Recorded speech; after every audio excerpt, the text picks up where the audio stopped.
Assalamualaikum warahmatullahi wabarakatuh. Perkenalkan, nama saya Sarmila dengan NIM 22650098 dari kelas C dengan mata kuliah pemrograman web.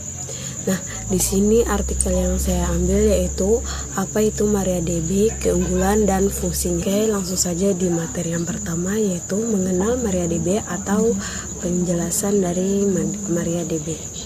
MariaDB adalah server database open source yang mengubah data menjadi informasi yang terstruktur. Informasi terstruktur ini akan muncul dalam berbagai macam aplikasi seperti aplikasi perbankan hingga website. Server database ini digunakan sebab kecepatannya terukur kuat plugin yang ada, dan banyak tools lainnya yang bisa digunakan untuk apapun. Kemudian, dalam artian lain, server database ini adalah perangkat lunak yang bersifat open source yang dikembangkan sebagai database relasional antarmuka SQL untuk pengaksesan data. Pada tahun 2009, software ini dikembangkan oleh Monty beserta timnya. Adalah orang-orang yang mengembangkan server database ini untuk memastikan kode base yang ada pada MySQL tetap bersifat gratis. Selain memiliki fitur yang baik, server database ini juga mementingkan kompatibilitasnya dengan MySQL, definisi tabel data, API, dan protokol-protokol shortcut lainnya yang ada pada server database ini compatible dengan MySQL. Berbagai perusahaan pun banyak menggunakannya seperti Accenture, DOS Planner, dan GoFacer. Kemudian sekarang fungsi MariaDB. Selanjutnya, untuk mengetahui tentang MariaDB lebih lanjut, tentu kita harus mengetahui tentang fungsinya. Tentu saja server database ini memiliki segudang database terbaik. Maka berikut ini adalah fungsi dari MariaDB. Yang pertama yaitu pengoperasian data yang besar. Data yang ada pada perusahaan pastilah data-data yang berbentuk besar, tak hanya untuk disimpan. Data-data besar ini juga harus dianalisis.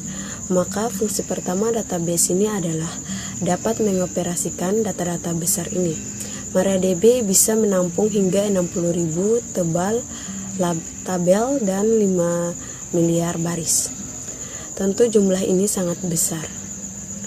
Kemudian kemampuan MariaDB ini sangat menguntungkan bagi perusahaan besar. Maka tak heran perusahaan besar seperti DOS Planner hingga Nokia menggunakan software database ini. Kedua yaitu database enterprise. Fungsi kedua MariaDB adalah database enterprise, di mana fungsi ini berdasarkan kecepatan pembacaan data yang ada pada MariaDB. Software ini memang didesain untuk melakukan processing dengan fleksibilitas yang tinggi. Dengan begitu, database ini cocok digunakan untuk Anda yang membutuhkan struktur database yang kompleks. Yang ketiga yaitu proses import data. Import data dapat dilakukan dengan mudah melalui software satu ini. Pilihan konektor-konektor terbaik dapat digunakan untuk menyambungkan jalur koneksi tanpa hambatan. Dengan jalur koneksi ini, maka proses import data pun dapat dilakukan dengan mudah dan juga sangat cepat. Fungsi yang terakhir adalah pendeteksian pesan error. Fungsi selanjutnya ialah server database ini akan tahu kapan pesan error diterima oleh klien. Hal ini dapat mempermudah untuk menentukan tindakan selanjutnya yang bisa dilakukan atas error yang sedang terjadi. Jadi itulah materi tentang mata kuliah pemrograman web dengan judul artikel apa itu MariaDB, keunggulan dan fungsinya. Mari bergabung bersama kami di program studi Teknik Informatika Unidayan. Sekian dan terima kasih. Wassalamualaikum warahmatullahi wabarakatuh.